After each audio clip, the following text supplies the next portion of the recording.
Okay, let's try this one more time. Will it work today? I hope the sound's okay.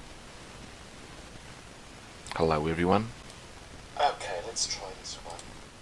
Oh, good. Now, let's get down to serious business. Yesterday I tried to do a stream. The sound didn't come out okay, but I'm redoing it, and it's all to do with possible last Neanderthal. Well, the date at which the Neanderthals became extinct. And hello, John and Archaeology. I don't know what happened with the sound yesterday. I didn't do anything today. I just rebooted the computer and it's working again. Oh well, let's get on with it. In southern Spain, there are many. Southern Spain, or the Iberian Peninsula, is believed to be the last race remains area that the Neanderthals basically died out, lived to the end of their to the extinction. Their last remaining stronghold in the face of the I'm going to be a little bit dramatic here, invasion, quote unquote, of sapiens, but it's not like that. We don't know why Neanderthals became extinct, but that is speculation. There are all of the known theories that we have are valid until they are disproved. No, not theories, I should say hypotheses. That's the correct word. Now, the other day, on the 21st of January, a new study was published. The original one's in the description, the original study, but it's behind a paywall, so I can only see a little bit. We are going to read the article from New Scientists on that study. Basically says scientists have estimated that Neanderthals became extinct around 32,000 years ago. But this study by some scientists, by a couple of scientists, one was Francisco Jimenez Espejo from the Japanese Agency for Marine Earth Science and Technology, and his colleagues have been studying material from a nearby cave in Malaga, from nearby cave to the possible last remaining stronghold in Gorham's Cave in Gibraltar. Now, in Malaga, there's also a cave, more or less contemporary to Gorham's Cave, and it is called Bajondilla Cave. It's near Malaga. Datings from Gorham have been giving us dates of around 32,000 years ago, but the new radiocarbon dating from Bajondilla Cave, which have been calibrated, have given us a date of a more or less 43,000 years ago. What does that mean, a calibrated date? Well, I've made a video in the past on how one calibrates radiocarbon dating or radiometric dating. We can calibrate radiocarbon dating because we use the bristlecone pine from the west coast of the United States. These pine trees have long lives, typically around 7,000 to 8,000 years, and from doing counting the rings of the both living and dead trees, we have established a timeline that goes back to around 50,000 years ago, more or less. That is basically the upper limit of radiocarbon dating anyway. They've stretched it to close to 60,000, but again, it's not reliable and it's not calibrated, but calibrated dates can go up to close to 50,000 years anyway, so they're quite accurate. The plus or minus range is very reduced, up to decades in some cases, instead of hundreds of years or even thousands of years in uncalibrated dates. So what have they found? They found stone tools in both Gorham Cave and in Bajondilla Cave, and they found in the Bajondilla Cave that the stone tools seem to match up with the purely sapien toolkit of origination. I've talked about both origination tools. I made a series about all the stone tool technologies. The links are in the description. Neanderthals, the culture, the stone tool complex and culture that Neanderthals used was Mousturian, named after Le Mousture in France. While the Sapien toolkit culture complex is named after Saint something or other, Orignatia. My French is not really good. And we know that origination complex is purely Sapien. Neanderthals did not practice it.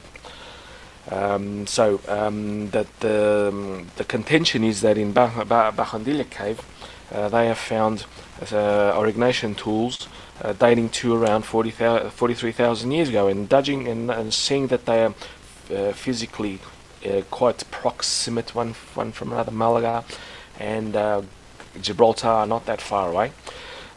Geographically, we see that it's a bit of contention because, as this article says, the results that dating the 43,000 years, the transition in Bachandila cave, suggest its transition happened 43,000 years ago, and it seems they seem to also they would imply that the species arrived in southern Iberia at the same time it reached other regions of Europe. We don't know, possibly. So fine, okay.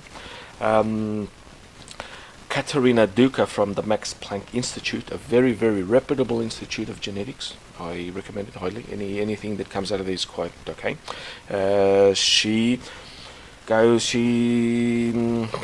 She's a geneticist, and she says that it makes sense, and that the study seems odd that it took modern humans anything from 8 to 10,000 years to expand into the Iberian Peninsula. It's a logical hypothesis to put. Like it's logical that it only took humans, sapiens, 7,500 years to transverse the 15,000 kilometer distance from northeastern Africa, around Somalia, Kenya, Tanzania, etc., to Australia, and that is just moving your camp 2 kilometers per year in that direction. That's a hypothesis that I've sort of have floating around in many of my videos, some of my videos anyway. So this is all new and exciting. Rachel Wood from the Australian National University. A few years ago, Wood and her colleagues argued that there were problems with the dating placed around the Neanderthal sites in Iberia. So their reassessment suggests that little evidence of Neanderthals clung to their region after they had vanished from the rest of Europe. But to throw a spanner into the works, some archaeologists don't agree. Like, for example, João Zilhão from the University of Barcelona. He is Portuguese, by the way, like I said yesterday. Haha. I know I'm bringing as we say in Portugal, bringing the sardine to the coal, to the ember. It's a saying. It's a weird saying, anyway. And he sort of disputes that Neanderthals did really survive in southern Iberia after they vanished elsewhere. He says that Jimenez Espejo's colleagues had previously argued that the crucial layers of Bachandila cave, where Neanderthal stone tools gave way to Sapien tools, have been disturbed and mixed. And that is a possibility. That is quite feasible. In fact, many sites have disturbed layers due to many factors, from tree roots to floods, the cave getting flooded, etc., to rodents, to rabbits.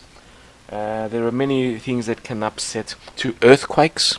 In fact, southern Iberia has been shaken by quite a few earthquakes. One of them was in 1755, which caused great devastation to Lisbon, for example, and not just there, because it happened just south, not very far from Gibraltar, to the west of Gibraltar. So there's a couple of fault lines going there, one coming from the Mediterranean, one coming from North Africa, and one going across to the Azores, etc. There is quite a few. It's sort of a mixed area of a couple of tectonic plates hitting each other. So yeah, that could be also a possibility. I await for further study, for further data. This is awesome, new data. Anything that disputes established and poorly collected data is fine. I am absolutely not saying that any of these were poorly collected. I'm just saying that every new data that appears is just adds to the library of our knowledge, and I am excited, always excited by anything that's new. And I don't have any my own opinion. I just, like I said, I will just await for new developments. And it does, to me, ultimately, it doesn't really matter if Neanderthals died 43,000 or 32,000 years. They unfortunately did become extinct. Maybe they'll settle for an intermediate date. Who knows? All, like just to recap, all new data, new developments, new study results are wonderful. So I'll leave it up to here today, and I hope this is a better stream than last night's. It was really weird. In fact, I was having so much trouble even putting the links when I was setting up this yesterday's stream. I could not. It gave me an error that I could not include hashtags, not hashtags,